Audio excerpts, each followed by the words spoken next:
Welcome to Lawyer Up with HMC, where we unravel the complexities of legal battles, share insights into high-stakes litigation, and provide strategies for navigating the legal landscape. Join us as we delve into and discuss common legal issues and interview industry professionals and experts in the field. Whether you're a legal professional, a business owner, or simply curious about the world of litigation, our podcast offers valuable knowledge and practical advice to empower you in your legal journey. You can find this show on all the major platforms, including YouTube, LinkedIn, Facebook, Apple Podcasts, Spotify, and on our website, hmclawyers.com. Now here's the host of the Lawyer Up with HMC podcast, Kristen Hagg.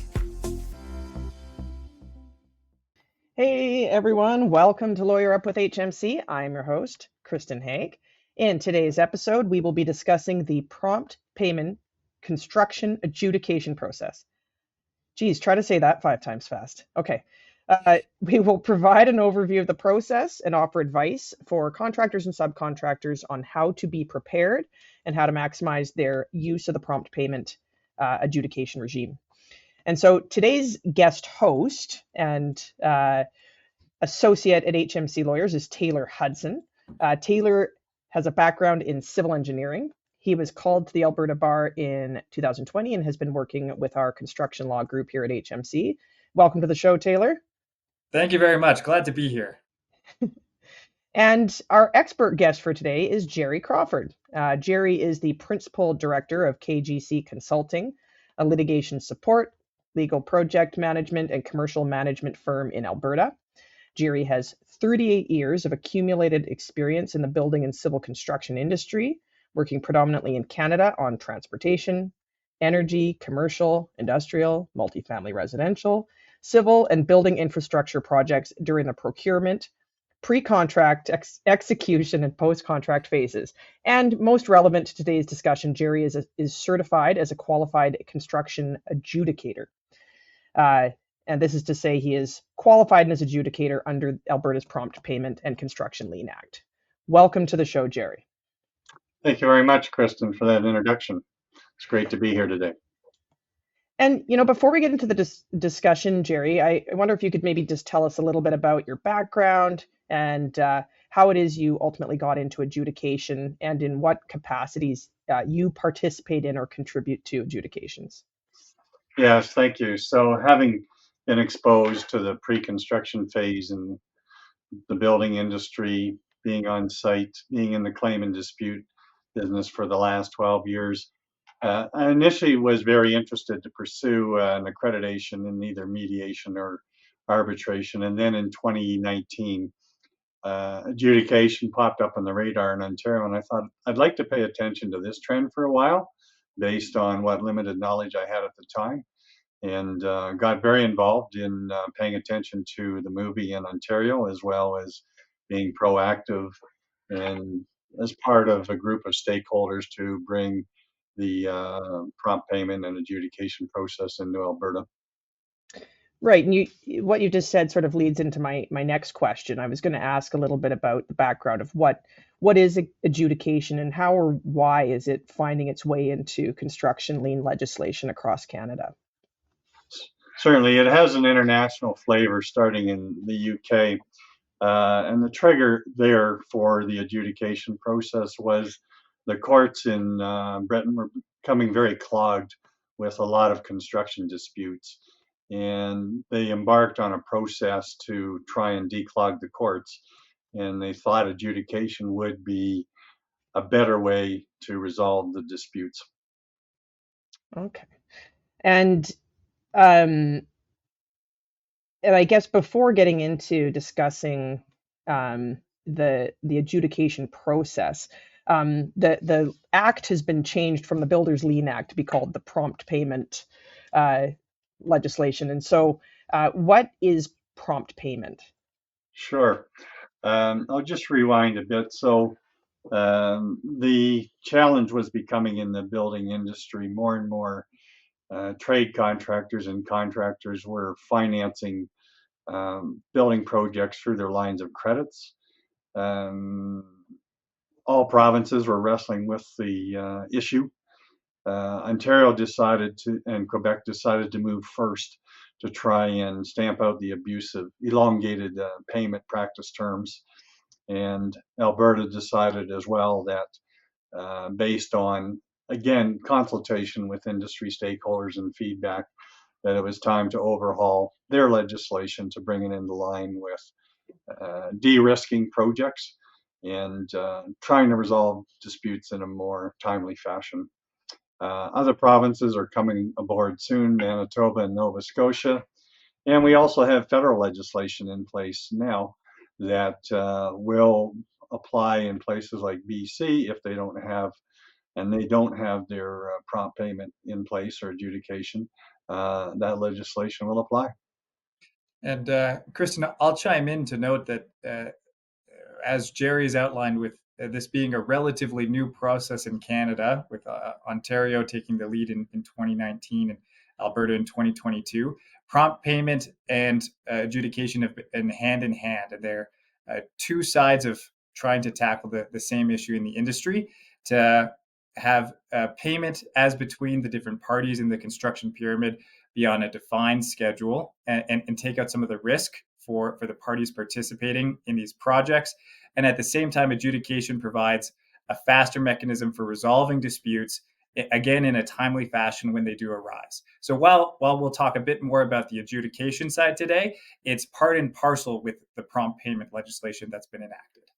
Yes, thank you for adding that, Taylor. And so I guess some of us in the litigation sphere, we're a little bit more familiar with other processes like mediation, arbitration. Can you talk a little bit about similarities and differences between the processes? Certainly. So with mediation, it's a very rapid process. Once the homework preparation is done, it's usually, if the mediators agreed between the parties, it's a 1 or 2 day process, very intense, back and forth, a lot of one-on-one unilateral discussions, which is a very different variation on adjudication. And arbitration, there's some issues there as well that tend to drag the process out longer. You do have the beauty of in arbitration and adjudication, it's a closed process. It's not for public scrutiny unless there's a judicial appeal, and then all of a sudden there's a lot more disclosure on the issues in dispute and things like that. Arbitration can spend a lot of time in discovery. With adjudication, you have a very limited window to present your case, present your facts, and get those into the adjudicator, whether you're the claimant filing the dispute notice or the respondent dealing with the dispute notice. And Kristen, I'll chime in that the adjudication is able to have similar quick timelines to mediation, but it also incorporates having a binding decision, if not necessarily a final decision, similar to arbitration. The trade-off that you get, though, with adjudication is you don't have the same robustness of process. So you give up some of the procedure in discovery. Things move very quickly, and you get to a determination, again, borrowing for both the mediation and the arbitration process. And now that you've brought up that final and binding, I've been trying to educate myself on this topic a bit. It's not exactly my bread and butter, but I was reading up on some case law that had referred to an adjudication decision as being final and binding. And there's been some discussion around that and whether the Alberta Act is intended to be different than the Ontario Act. Are either of you able to comment on that? Maybe Taylor chime in first, since it's a legal question, but. Happy to. Yeah, so the interpretation of the adjudication portions of Alberta's legislation is still in its infancy, so we don't have very many decisions. And the adjudication process has been referred to in at least one case as a final and binding process. However, the text of the decision as well as the legislation is more suggestive, and it would be somewhat more appropriate to say that adjudication is certainly binding, but interim. There are specific mechanisms whereby an adjudication decision can be overturned or varied by an order of the court, by agreement of the parties, or by an agreement to arbitrate. So the finality isn't quite there. It certainly, however, is a binding process, and compliance with the order that comes out of adjudication is required. And just to add to that, when adjudication came into the system in the UK, there were a lot of appeals, as we're seeing in some of the jurisdictions here. However, if it's a well-written determination, the courts are reluctant to overturn the adjudicator's determination. So it is working, but it's going to take some court cases to, I think, really give people the confidence that it's worth using this form of alternative dispute resolution. The other thing on the comparison to note is there's usually no oral hearings in an adjudication or sworn affidavits, questioning, or cross-examination. So it's tough to derail the process once it's started. And I was wondering about, I mean, there's always going to be sort of bad actors when it comes to using the approach of just sort of trying to prolong things and delay things. And do we think that this is better safeguarded against people, filing endless appeals and dragging things out as long as they possibly can, just, to deter people or force people to give up, I guess? It's a great question. Invariably, one of the things adjudication or even the threat of adjudication can trigger is a behavior cultural improvement. Sometimes the executives say, do we really want to go down this road of adjudication? Why don't we just sit and see if we can map this out ourselves? And we've seen evidence of that already in Alberta, where an adjudication has been started, but the two parties, the respondent and the claimant, have decided to sit and iron out their differences a week or two into the adjudication process once it started. So it has had some positive benefits.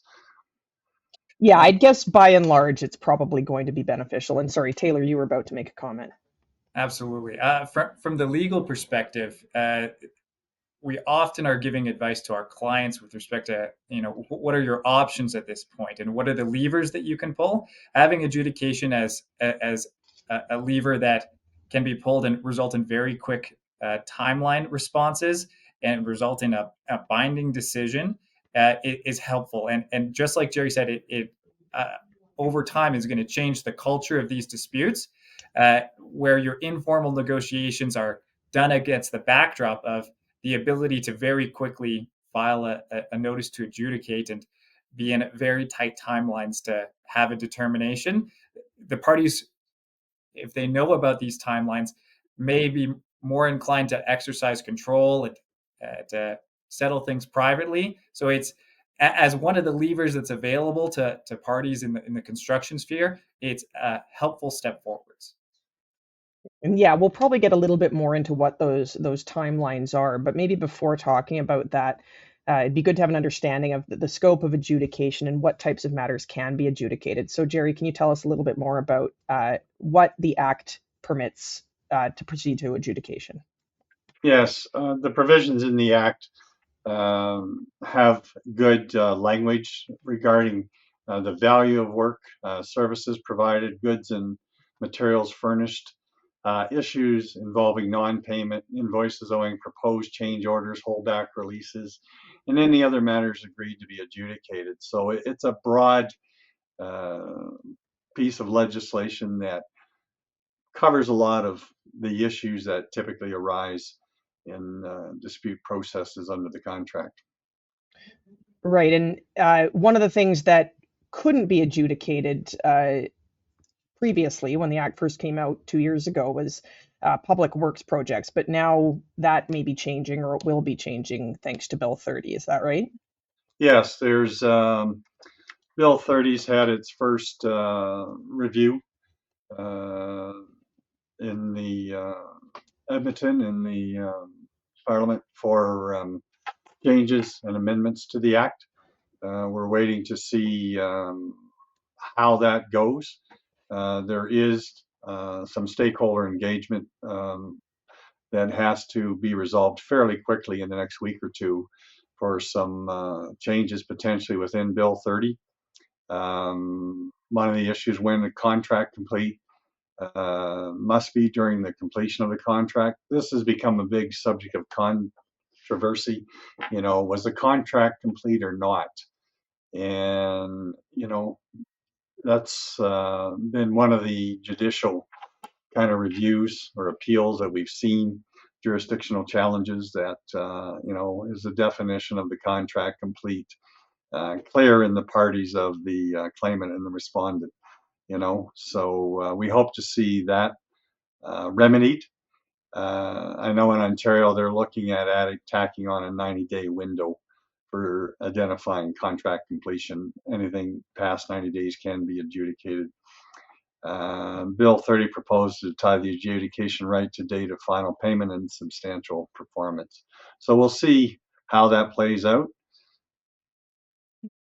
Yeah, I'm glad you mentioned that about the contract completion, because I was speaking to a colleague that said a lot of adjudication just really hasn't been um, showing up on their files because they are doing smaller projects, and by the time there's any dispute, the project's actually done. But maybe they'll create a little bit more clarity around what actually means project completion. From the lawyer's standpoint too, if there's a formal legal proceeding that's been initiated in the court, the legislation originally doesn't allow for concurrent proceedings. So if you have a lawsuit that already includes the matter that you want to adjudicate, the subject of a proposed change order or the value of services, it would not currently be allowed to be the subject of an adjudication, but the proposed legislation would allow for some concurrent adjudication and litigation, which can provide a value if there's a sticking point and you can resolve that by adjudication and get a binding determination of a particular value of the services provided. That could help release the gears and perhaps narrow the issues in litigation. So this is a sensible change moving forward if the legislature decides to adopt these particular changes. Yeah, totally. And you mentioned earlier, the public works were initially excluded. Having public works come in under the process will be a real plus. It'll simplify confusion within the overall industry. Yeah, and Taylor, something you mentioned there, because I, again, mostly off of reading, but I was seeing, if a court action is commenced, then the adjudication process is out. And again, coming back to people that are a little bit more sometimes, tactical and bungling things up and creating frustration for resolving things. I was wondering if there were circumstances where people are, or lawyers are initiating proceedings, or parties are initiating proceedings in order to avoid getting into the adjudication process. But I suppose it hasn't been long enough for us to really see if that's been an issue. But it might actually be taken out of consideration if there can be concurrent proceedings going on at the same time. Agreed. So now, I guess getting back to how to get into the adjudication process, and we don't need to spend a great deal of time on this, but what does the process look like, Jerry? So it's very rapid, as I mentioned earlier. A notice of adjudication has to go out. It makes the adjudication mandatory.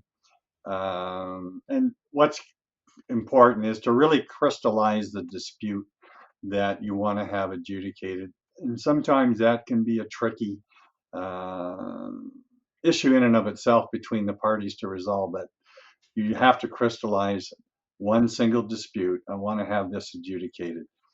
You have to agree on an adjudicator in 4 days. There's a roster of qualified adjudicators on the Adria Arcana website.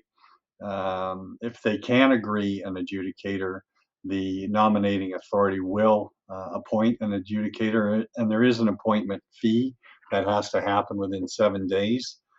and then within 5 days of the application submits documents and information in support of a claim. So if you're the claimant and you have issue, you have to have good records outlining what it is you're looking to have adjudicated and defining the definition of the problem.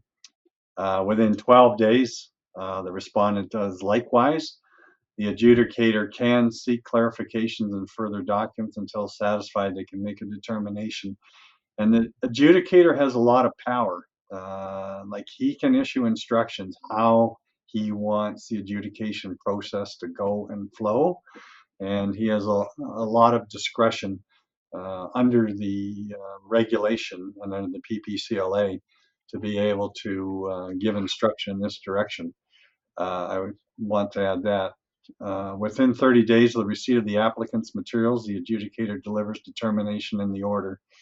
Within 4 days of that determination he's written, parties can advise of any typos. If he's made some sort of clerical math error, then that can be remedied.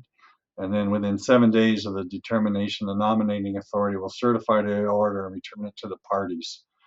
I'm running through a lot of days here, but bear with me. Within 30 days of delivery of the determination, the order, the parties must register it with the court, and within 10 days after registration of the order, notice of the registration must be served on the other party.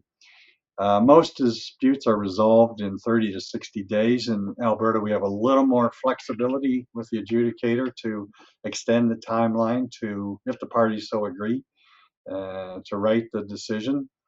And there's a written decision and an order provided. The adjudicator also sets out his fees. Usually they're 50-50 split between the claimant and the respondent. And that pretty is high level, the overall process in terms of timeline. So as you can see, it's a fast and rapid process. And to give some context to that conclusion about it being a fast and rapid process, for those not involved in the industry, 30 to 60 days to just resolve a dispute might sound like a long time, but the alternatives of litigation or arbitration take place on the realm of many months, stretching into years or even a decade to resolve things that could potentially be resolved by adjudication. So this timeline is lightning fast for those in the industry to actually get an order that is binding. And the converse of that is parties who are commencing an adjudication. Jerry mentioned that they need to submit their documents and information to the adjudicator within 5 days of their appointment. That, again, is lightning fast. A party who's wanting to jump into this process, you need to have your ducks in a row. You want to have this information ready ahead of time. It's a process that takes some preparation to be able to move quickly and to get to the finish line. And the other beauty of the process is that the adjudicator can rely on external third-party auxiliary advice if so required. So if there's a really unique challenge in dispute, if he needs to have an engineer or a quantity surveyor prepare some sort of subject matter expert report to be able to assist and understand and clarify in helping him write the decision, that's a plus.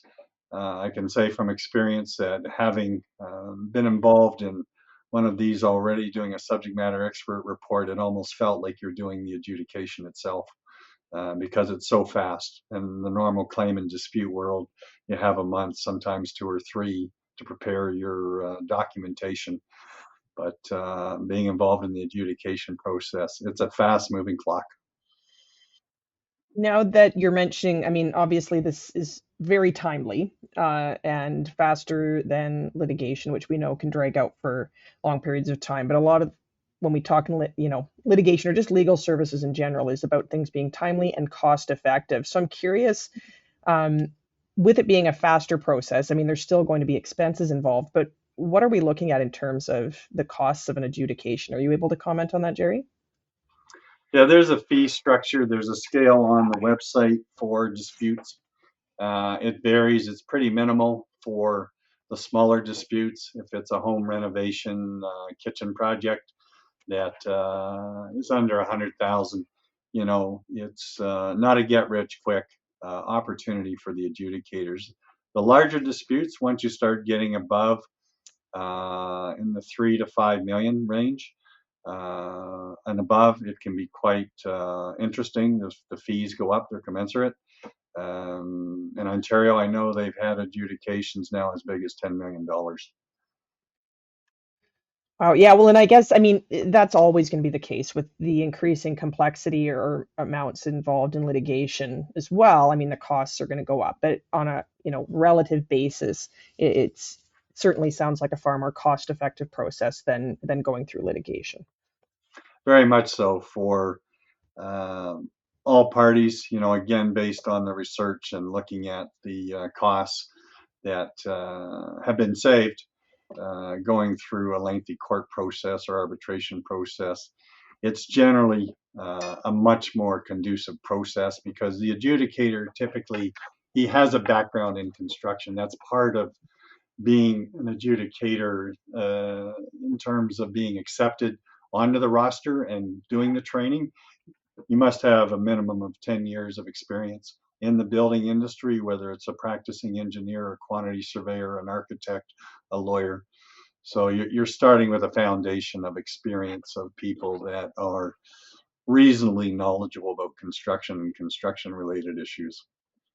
I'll chime in that I certainly agree that overall this is a more cost-effective process. Alberta's experience so far is skewed towards some of the smaller scale disputes. So the quantum isn't quite as large, although that is expected to change over time. And we may discuss that further. On smaller scale projects, I will mention that an applicant or a claimant can initially be responsible for the adjudicator's retainer and initial fee, so that there can be an initial payment that falls on one party, and that later on, after the order and determination has been made, that a division of that as between the parties may be appropriate and made by the order. However, there can be an upfront cost, which can be relevant for smaller quantum disputes. And I'm glad you came back to the cost thing, because I was going to ask if there would be, sounds like, yeah, generally the expenses would be split 50-50. Jerry, can you think of any circumstances where they might, the adjudicator might direct one party to pay instead of the other? Yeah, if you have, for instance, I guess for lack of better choice of words, a bogus claim and the facts just don't support the claimant's position, it's not founded on good legitimate grounds. He may decide, that there's no merit in this dispute. This is a false flag, so to speak. So he may allocate the costs appropriately. Okay, so again, kind of coming back at potentially at bad actors that might just be getting into the process to create issues or roadblocks, as opposed when the solution really should have been apparent to the parties without adjudication. And I should hasten to add, if the respondent fails to play and go along with the process, the adjudicator can write a decision in absentia. Oh, okay. Now, one more question about just the process in general. Is this something that guaranteed people or contractors, subcontractors, owners, they're going to have legal counsel to assist them in the adjudication, or is it a process that is done without counsel at times? Industry experience dictates the claimant and the respondent should seek legal counsel. If it's their first application for an adjudication or their first experience with an adjudication, probably the first experience should have, counsel to advise and guide them in the process. After they've done 3 or 4, then they might be more knowledgeable to draft their own adjudication notice, but highly recommend get legal counsel at the outset. Well, and this kind of feeds into the next area we want to talk about, which was, advice and takeaways and things of that nature. I mean, ultimately, subcontractors and contractors really should be seeking, legal counsel or counsel of someone like yourself in order to be prepared for when this process comes up. Can you comment on that at all? Yeah, totally. Just to underline the previous comment, this is a new ADR process in Canada. It's important to get solid advice, understand, because it's not easy to understand the PPCLA and the associated regulation. You really need a trained legal mind to appreciate your rails and the things you can work and the things you can do. So, it's not easy to write an adjudication notice. It's not unlike writing, I suppose, a claim or an intention to file a claim dispute. You really need a trained mind that understands the PPCLA and the regulation well. Taylor, would you like to add to that? Yeah, I'll chime in. The claimant has the benefit of dictating when this process starts. So there's a little bit more flexibility in getting your information ready and drafting those materials and actually starting the timelines for adjudication. I'll note that on the respondent side, you are thrown in head first. You immediately need to either agree or refer to the nominating authority to get an adjudicator nominated. After that point, the timelines come quickly. It's only 12 days between the receipt of the applicant's materials that your documents and information have to be submitted. There's certainly a benefit in having legal counsel as an extra manpower and team member to coordinate rapidly responding on these kinds of matters. It can come at an inconvenient time, and legal counsel can help to direct and make sure that your efforts are targeted and provide some extra manpower in drafting submissions that are going to be concise and relevant and logical and responding to what the adjudicator is needing to hear. And it's important.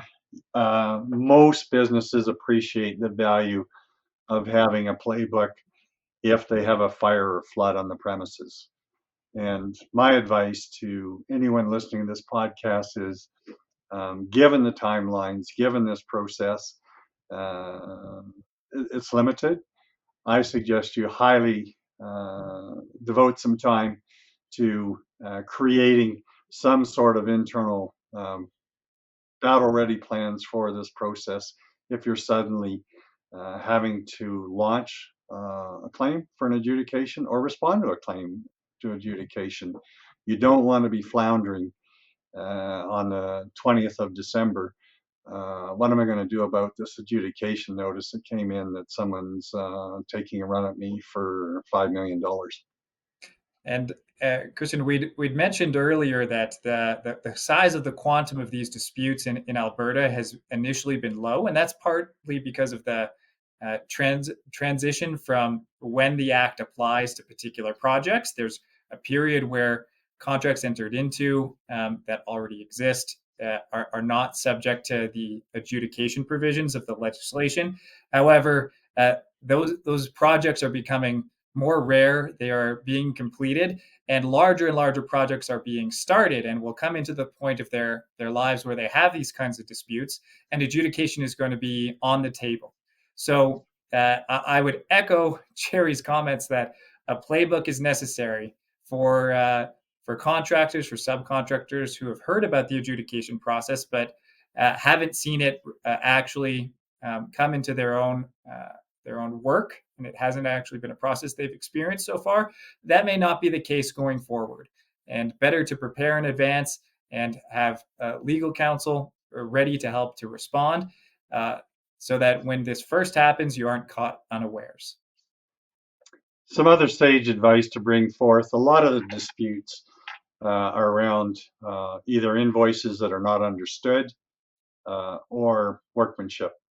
And my advice, even though the Act does not specifically require subcontractors to prepare a proper invoice as contractors are required to, my advice is, because so much of the work is brokered out by general contractors, and I have seen subcontracts already by some large builders that the subcontractors are obligated to provide proper invoices to. It's mission critical. There is a description within the PPCLA of the minimum requirements on the invoice. The owner can decide to put additional information on there, like he wants pictures accompanying the invoice. But there is minimal kind of stipulated requirements on a proper invoice of contractors.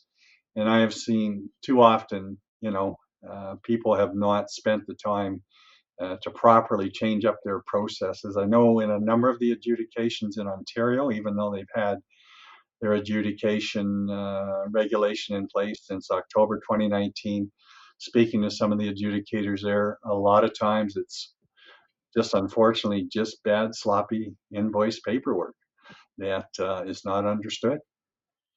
Right, and it's about more than just sort of the broader idea of, be aware of this, be educated about it, and be ready. I mean, there's administrative realities here of, needing to have, updated templates for invoicing, reminder systems about these different timelines, filing systems to make sure you're keeping track of all this information that might be relevant to an adjudication. Yeah. Having advised clients on the side, I advise them, put right on the invoice. If there's a problem with the content of the invoice, please advise within 14 days, right? Right. Just some sage advice that, okay, you've been put on notice already on my invoice that if there's a problem with it, you have to tell me within 14 days, right? Little tips and tricks like that, can go a long ways towards reducing the friction. I always say, walk in the first invoice, talk to the paymaster. Is this invoice acceptable? Can you pay it? Right? It heads off a lot of frustrations and disputes over lack of not getting paid. I'll echo the sentiment there. While having adjudication as an option in Alberta is certainly helpful for the industry and for our clients, having the proper documentation, having proper invoices submitted, and avoiding these disputes in the first place is preferable to every single party in the industry. Come on, we got to get business somehow. I'm happy to help when everyone else that you're working with hasn't done the things that they needed to do, but it would behoove any party in the industry to do what they can proactively to ensure that their invoices are compliant with the legislation, that they're aware of payment timelines, and that they ultimately have paper on their file to support a position if a dispute does arise. The other trend I think we will see in the coming years ahead is some amendments to the CCDC suite of contracts, bringing in the adjudication awareness.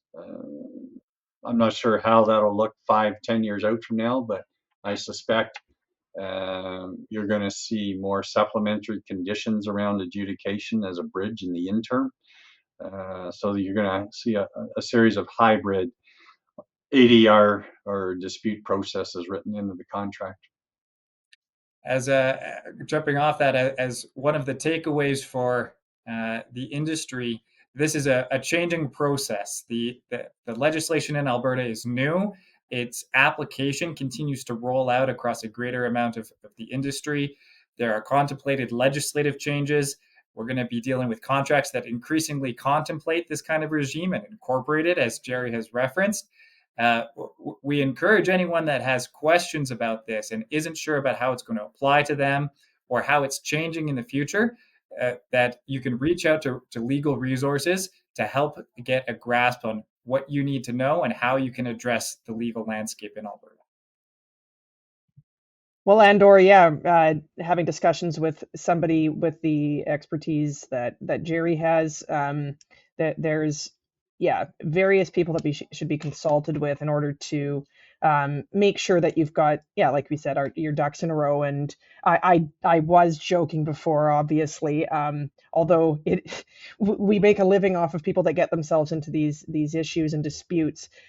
We'd far prefer to spend time with clients ahead of time, and help them not end up in this process, because it sounds to me, with all of this, with the timelines, the key is to be proactive, and lack of advanced preparation is really going to leave you behind the 8 ball in terms of having a successful adjudication if it does come up.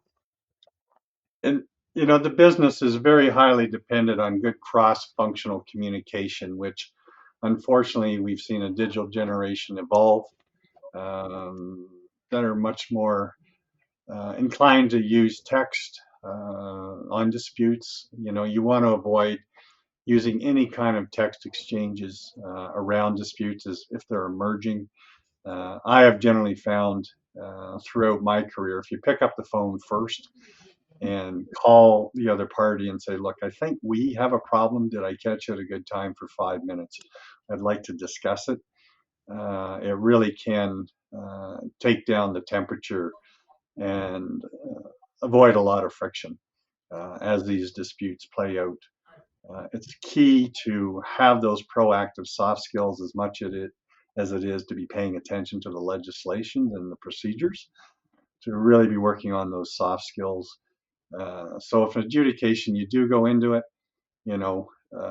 at least there's a healthy understanding that you tried to work through it as respectful professionals.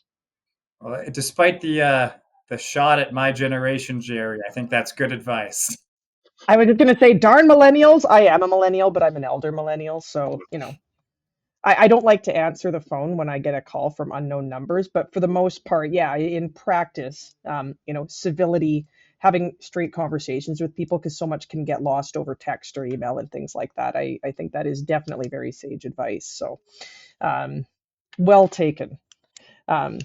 But so Jerry, do you have any, closing thoughts or anything further you want to comment on? It sounds to me like, you keep circling back to, preparation is key, and being educated and knowledgeable. But if there's anything else you'd like to leave the listeners with? I think the key is to pay attention to the movie. Whether it's the jurisdictional appeals, talking to the legal community, if you're in the design community or in another endeavor, there's good sources of information out there. I highly recommend do not kick the can down the road, that you'll deal with it when the time comes. At least get semi-knowledgeable about some of the fundamentals. Even if you just play this recording a couple of times, keep that handy in the future. And that's my concluding comments. Well, I was going to add to that, Jerry, and to attend your annual information seminar on this, right? Yes, there's one on November 26th coming up, and it's definitely going to be very focused around process and procedures and jurisdictional appeals that are playing out. So it'll be a good knowledge leadership discussion, and we look forward to very good attendance.